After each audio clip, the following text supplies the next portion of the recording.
particulier. Mais non, vous ne savez pas que nous nous occupons de 1001 cas. Ah bon? Nous avons énormément de cas. Nous travaillons matin, midi, soir sur des cas. Nous visitons, nous avons par exemple un travail de terrain qu'on appelle le monitoring. Le monitoring des élections, le monitoring des lieux de détention, des prisons, le monitoring des lieux de départ pour la migration ou de retour, par exemple. Et le monitoring au niveau des entreprises, par exemple d'exploitation des ressources minières. Régulièrement, le personnel se rend partout, dans les prisons, dans les zones minières, dans les zones de migration, partout pour aller voir quelle est la situation des droits humains des personnes. Et pour les prisons, nous le faisons régulièrement. Mais oui, mais pourquoi ce cas spécifique a quand même été à la une? Mais parce que, vous avez cherché à savoir pourquoi? Mais parce que, bon, on a fait des recommandations comme on l'a toujours fait. Quand les recommandations sont adressées à l'autorité, elles sont estampillées confidentielles. Oui. Et cette fois-ci, cette lettre confidentielle qui concernait un détenu qui s'appelle, c'est un hasard, ça peut arriver pour beaucoup d'autres personnes, Farba Ngom, a été émise sur la place publique. C'est ça. Mais nous ne c'est pas parce que c'est Farba Ngom, ce n'est pas parce qu'il est acteur politique, ce n'est pas parce qu'il est riche. Nous nous occupons des pauvres, nous nous occupons de personnes qui ne sont pas dans des partis politiques, nous nous occupons de tout le monde. Encore une fois, nous nous occupons de la personne humaine, quel que soit, encore une fois, son âge, son sexe, sa religion, son appartenance politique. C'est l'humain qui nous intéresse. Donc le problème dans cette histoire, c'est la fuite de documents. Ben, sans doute. Et vous n'en êtes pas responsable? Jamais. Vos services? Mais comment ça? Non, jamais. Mais quel intérêt à votre avis? Mais je ne sais pas, je ne sais pas. En tout cas, c'est une faute lourde, une faute grave. Et vous demandez des sanctions par rapport à ça? C'est pas impossible. Parce que c'est grave. Ce qui est estampillé secret ne doit pas être mis sur la place publique. Et nous travaillons régulièrement dans la confidentialité. Parce que nous faisons de la diplomatie des droits humains. C'est pas la première fois que vous envoyez des documents estampillés confidentiels à l'autorité? Non, c'est toujours comme ça. Nous envoyons toujours des documents, des recommandations qui sont confidentielles. Parce que nous n'avons pas besoin d'épiloguer. Et souvent j'entends dans les organes de presse que la CNDH n'a pas fait ceci, n'a pas fait cela. Oui, par exemple, on vous reproche de ne pas avoir pris la question, par exemple, de ceux qui s'appellent martyrs aujourd'hui, les événements de 2021 à 2024. Mais non, le cas Papouré. Mais non, on s'est beaucoup occupé de ça. Nous avons vraiment... le dernier acte que nous avons posé en la matière, c'est l'atelier qui portait sur la loi d'amnistie. Eh bien, nous avons fait un certain nombre de recommandations. Voilà, un certain nombre de recommandations adressées à l'autorité. Mais n'est pas confidentiel cette fois. Public. Toujours confidentiel. 9 recommandations. À l'autorité. À l'autorité. Par rapport à l'administration. Tout ça, ce sera publié après dans notre rapport. Parce qu'il y a un rapport que nous adressons au chef de l'État au bout de chaque année. Et nous avons donc 9 recommandations. Je ne vais pas vous donner les 9 recommandations parce que c'est l'entité qui est confidentielle, la totalité. Mais je peux au moins tirer de ces 9 la recommandation suivante. Oui. Rendre justice aux victimes et reconnaître leurs souffrances.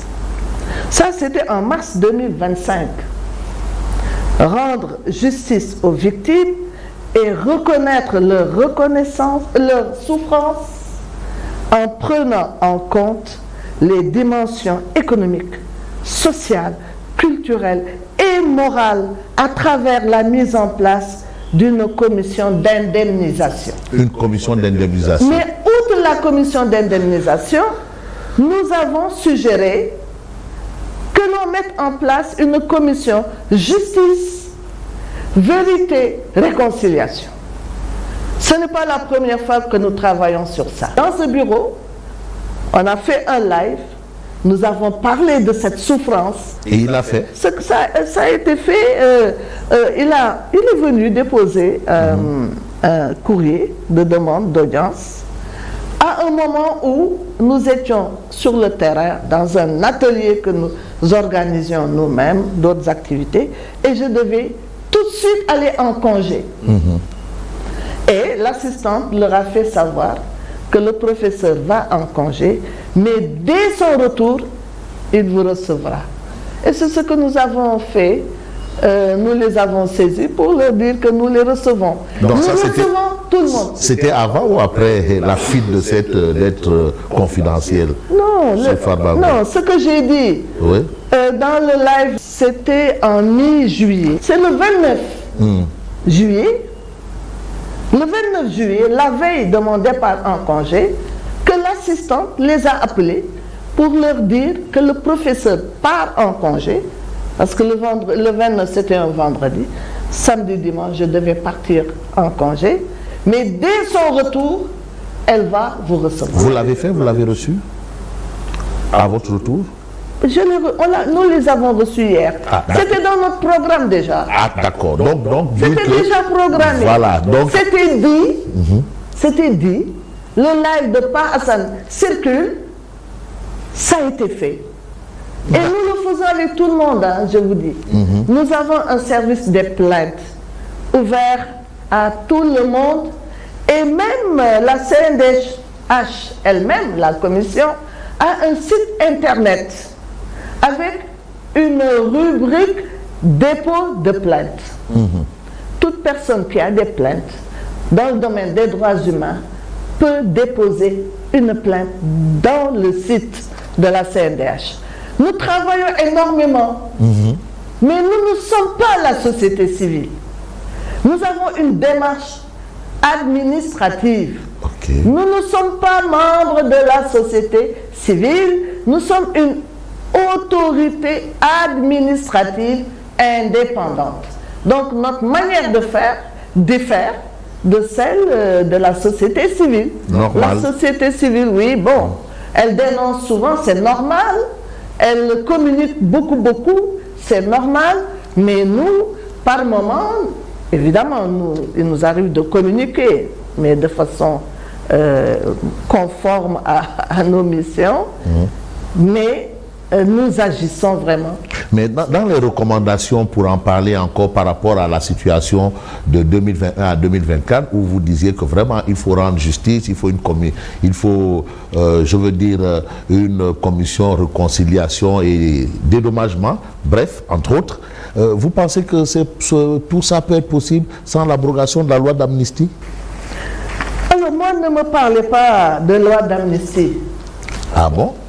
Oui. La loi est dure, mais c'est la loi. D'Alex, c'est de l'excès. Oui, non, de l'abrogation. Vous ne me parlez pas de l'abrogation de la loi d'amnistie. Pourquoi? Oui. Mais parce que tout doit faire l'objet d'une réflexion consensuelle. Nous travaillons avec le gouvernement, avec la société civile et avec l'Assemblée nationale.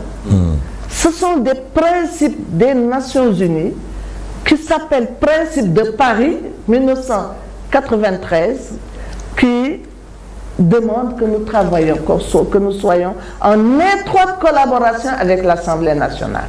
Donc nous travaillons avec la commission des lois, avec les députés, sur tout projet ou toute proposition. Donc je ne peux pas m'avancer sur une réforme de la loi d'amnistie tant que nous n'arrivons pas à une décision consensuelle, à une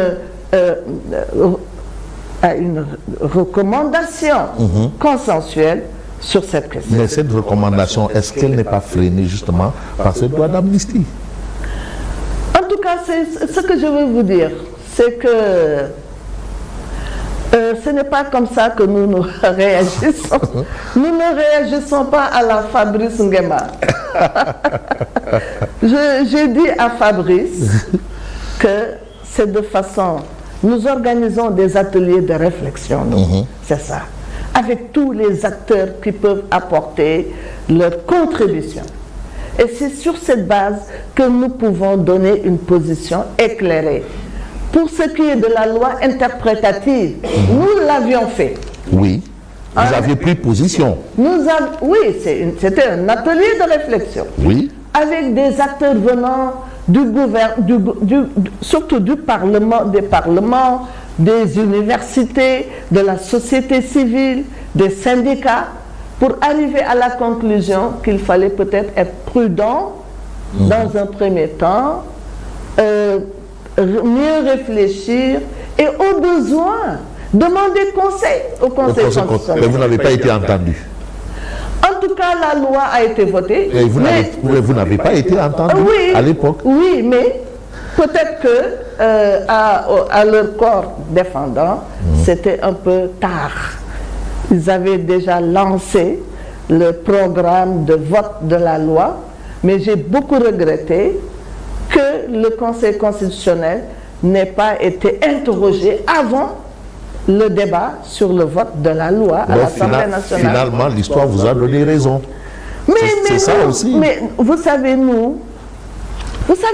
J'adore l'élégance intellectuelle du professeur titulaire, des chaires de classe exceptionnelle. Hein? C'est vrai, modestie à part. Vous savez... Vous avez eu l'histoire vous a donné raison. Vous savez, Fabrice, vous-même, organe de presse, société civile, acteurs politiques, acteurs administratifs, nous, CNDH, nous devons nous battre pour que le Sénégal ait un bilan immatériel positif. C'est ça aussi le combat des tenants actuels du pouvoir. Mais il faut, c'est ça, oui, ça doit être ça. Ça doit être ça, parce que le bilan immatériel est extrêmement important. Vous savez, avec le régime passé, la difficulté, c'était qu'il y avait un bilan matériel avec les infrastructures et autres, mais le bilan immatériel a manqué.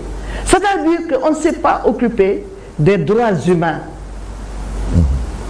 Et c'est ça qui a été qui a expliqué cette réaction négative des populations. Alors, actuellement, il y a eu changement, alternance, changement de régime. Il faudrait que tout un chacun s'y mette pour qu'il y ait un bilan immatériel positif. Je vous ai parlé d'un principe. J'y reviens. Celui de l'interdépendance entre les droits humains, la démocratie, le développement et la paix.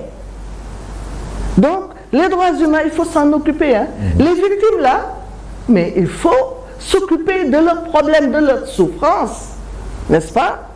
Et bon, je crois que la justice est en train de s'en occuper. Mais nous devons aussi veiller. Et je lance vraiment un cri du cœur. Nous devons veiller à la paix. Perdre la paix, c'est toujours regrettable. Parce que pour la retrouver, c'est très compliqué. Mais quand des gens agitent, par exemple, l'idée de confiscation de liberté, de privation de liberté, le parti État, vous entendez ce débat. Et des gens agitent aussi des questions de détenus politiques. Pensez-vous que c'est à prendre au sérieux? Ce que je veux dire, c'est que nous, encore une fois, nous ne sommes pas des acteurs politiques. Nous nous défendons d'être des acteurs politiques dans la réalisation des missions régaliennes qui nous sont confiées par la loi et par les principes des Nations Unies qu'on appelle les principes de Paris. Nous gérons, c'est l'humain, la personne humaine. Mais il y a une question de droit de l'homme là, dans ma question. Mais partout. Ok. Partout où il y a des questions de droits humains, eh bien, nous avons une mission dedans. Mais nous ne nous focalisons pas sur l'origine politique. Nous ne nous focalisons pas sur l'origine ethnique. Nous ne nous focalisons pas sur la couleur de la peau. Nous ne nous focalisons que sur le fait que cette personne est une personne humaine et qu'il faut protéger ses droits. C'est ça les droits humains. Des droits qui nous sont conférés par Dieu. C'est Dieu qui a créé l'humain et qui lui donne des droits. Même le droit à un environnement sain. Vous voyez les arbres à côté, Dieu nous les a donnés pour que nous puissions vivre. Le droit à l'environnement. Dieu ne veut pas qu'on porte atteinte